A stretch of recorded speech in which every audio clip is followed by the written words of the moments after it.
출애굽 사건은 기원전 1450년 그때 일어난 사건입니다. 그러니까 지금으로부터 약 한 3500년 전에 일어난 사건입니다. 이 사건은 이스라엘 민족의 출발 사건입니다.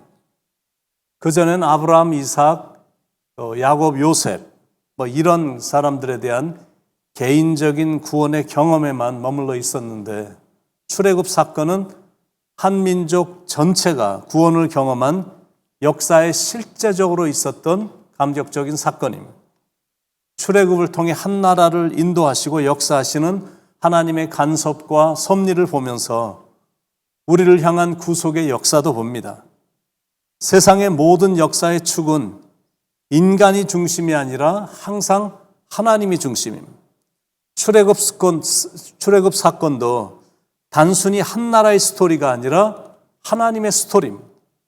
그 주체도 이스라엘 민족이나 지도자인 모세가 아니라 하나님입니다. 하나님이 다 계획하시고 하나님이 다 주관하신 역사적인 대사건입니다. 애굽의 라암셋, 곧 고센 땅에서 시작된 이스라엘의 광야의 여정이 약 한 3개월쯤 지났을 때 이스라엘 백성들은 시내산 앞에 있는 광야에 이르게 됐고 거기서 장막을 쳤습니다. 1절, 2절 이스라엘 자손이 애굽 땅을 떠난 지 3개월이 되던 날 그들이 시내 광야에 이르니라. 그들이 르비딤을 떠나 시내 광야에 이르러 그 광야에 장막을 치되 이스라엘이 거기 산 앞에 장막을 치니라. 이때 하나님께서는 일전에 모세를 민족의 지도자로 부르시며 하신 말씀을 기억하시며 모세를 부르신 겁니다. 그리고 이스라엘을 선민으로 삼으시려는 하나님의 뜻을 모세에게 제시하신 겁니다. 바로 이 언약을 시내산에서 받았기 때문에 시내산 언약이라고 부릅니다. 이 언약 안에는 언약 조건과 출애굽의 목적이 간략하지만 아주 분명히 설명되어 있습니다. 그 안에는 하나님과 언약을 체결함으로 얻게 되는 세 가지 축복에 대해서 언급하고 있습니다. 첫 번째는 민족 중에서 하나님의 소유가 될 것이다. 5절 후반부에 세계가 다 내게 속하였나니 너희가 내 말을 잘 듣고 내 언약을 지키면 너희는 모든 민족 중에서 내 소유가 되고 이렇게 되어 있어요. 이거는 보통 소유가 아니라 하나님이 특별히 사랑하시고 보물처럼 귀히 여기시는 모든 민족 중에서 가장 귀한 존재가 될 것이다라는 언약인 겁니다. 두 번째는 제사장 나라가 될 것이다라는 거예요. 6절 너희가 내게 대하여 제사장 나라가 되며 제사장 나라라는 것은 하나님께 특별히 가까이 나올 수 있는 특권이 주어진다라는 것. 세 번째 축복은 거룩한 백성으로 삼을 것이다. 6절 마지막 부분 거룩한 백성이 되리라. 특별히 구별된 백성으로 삼으신다란 말입니다. 이게 바로 출애굽의 목적이고 하나님께서 시내산에서 모세와 세운 언약의 이 축복의 내용입니다. 이 말을 이스라엘 자손들에게 가서 확실히 전해주라라는 겁니다. 너는 이 말을 이스라엘 자손에게 전할지니라. 6절에 나와 있습니다. 하나님께서 이스라엘을 위하여 애굽 사람들에게 어떻게 행하셨으며 독수리가 그 날개로 새끼를 업어 나르듯 직접 하나님이 이스라엘을 인도하신 것을 대대손손 후손들에게 전하라라는 4절에 내가 애굽 사람에게 어떻게 행하였음과 내가 어떻게 독수리 날개로 너희를 업어 내게로 인도하였음을 너희가 보았느니라. 이게 바로 시내산 언약 사건입니다. 지도자 모세를 시내산으로 부르셔서 이스라엘을 하나님의 백성으로 삼겠다라는 언약입니다. 언약은 보통 약속하고 달라서 서로에 대한 신뢰가 무너지면 다 파기가 됩니다. 그래서 언약을 지키는 일에는 신실해야 됩니다. 그래서 하나님과 언약식을 갖기 위해 먼저 몸과 마음을 성결하게 하고 그러니까 내적인 클리닝을 먼저 하고 의복도 깨끗이 빨게 하며 외적인 클리닝입니다.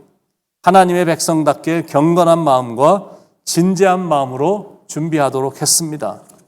7절부터 15절까지 바로 그 내용이 나옵니다.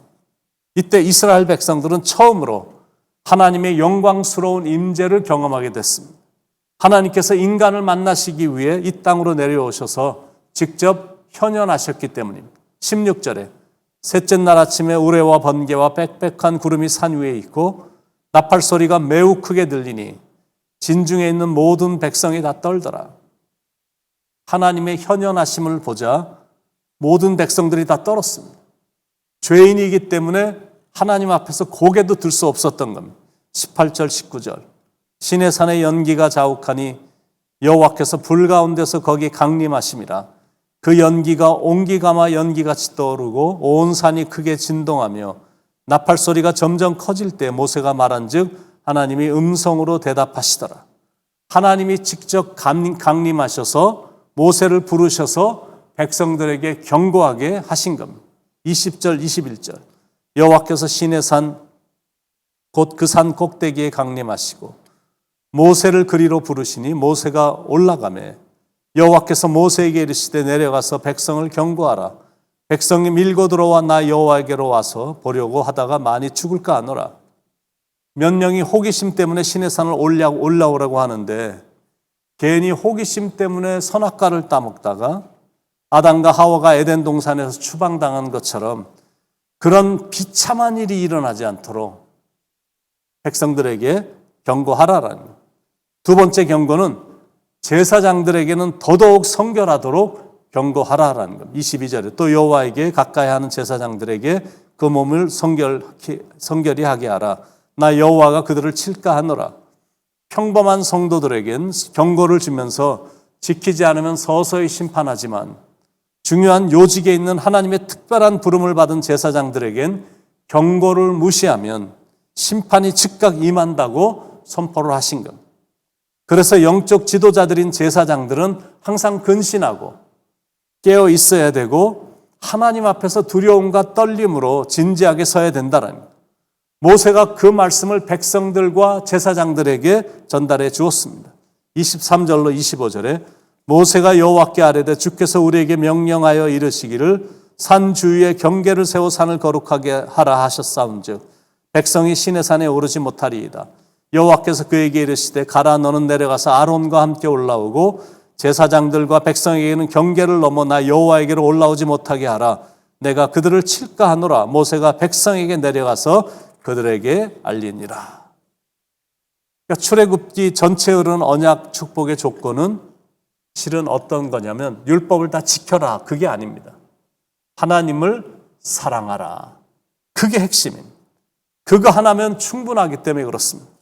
예수님도 베드로에게 그 한마디가 듣고 싶으셨던 거거든요. Do you love me more than this? 네가 이 세상에 어떤 것보다 나를 사랑하느냐? 그 고백 하나면 충분하기 때문에 그랬습니다. 출애굽기 20장 6절에 나를 사랑하고 내 계명을 지키는 자에게는 천대까지 은혜를 베푸느니라. 그러니까 언약의 축복을 받을 수 있는 첫 번째 조건은 하나님을 사랑하는 겁니다. 두 번째 언약 축복의 조건은 하나님을 사랑하기 때문에 하나님의 말씀에 순종하는 겁니다.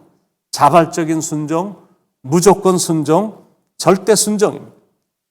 출애굽기 19장 5절에 너희가 내 말을 잘 듣고 내 언약을 지키면, 그러니까 성경의 가르침은 너무너무 단순하고 명료합니다.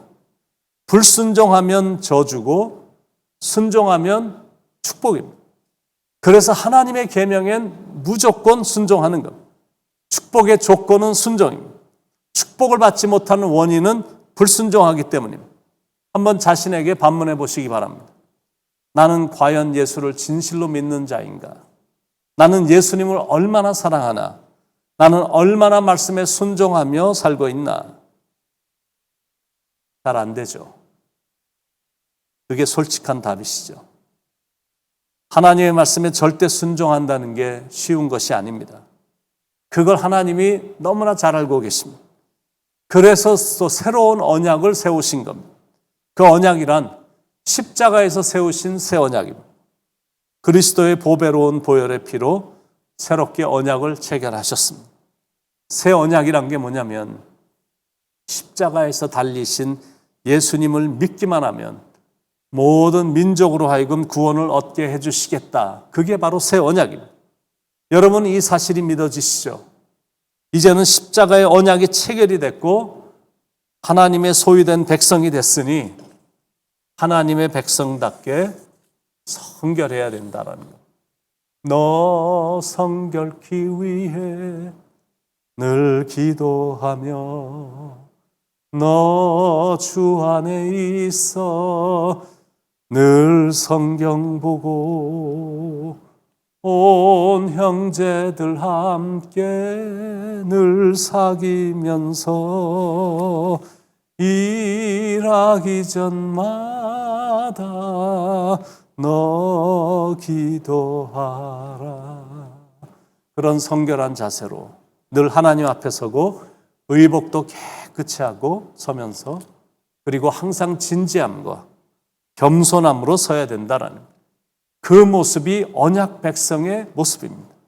오늘도 하나님의 말씀 앞에 진지하기 바랍니다. 그리고 모든 사람들을 대할 때는 겸손하게 대하시고 생각과 말과 행동에 있어서는 깨끗하고 모범되게 살아가시길 예수님의 이름으로 축원을 드립니다. 기도하겠습니다. 항상 성결하게 서게 하시며 하나님의 말씀 앞에는 진지하게 하시고 모든 사람들을 대할 때는 따뜻하게 사랑으로 대하는 아름다운 모습이 우리의 삶에서 보여질 수 있도록 성령님 인도해 주시옵소서. 언약의 백성이 됐으니 언약의 백성답게 인사이드, 아웃사이드 모든 면에서 참으로 성결과 거룩이 계속해서 나타나므로 모습만 그런 것이 아닌 진정한 경건의 능력이 우리의 삶에서 나타나도록 하나님 축복해 주옵소서. 예수님의 이름으로 간절히 기도드립니다. 아멘.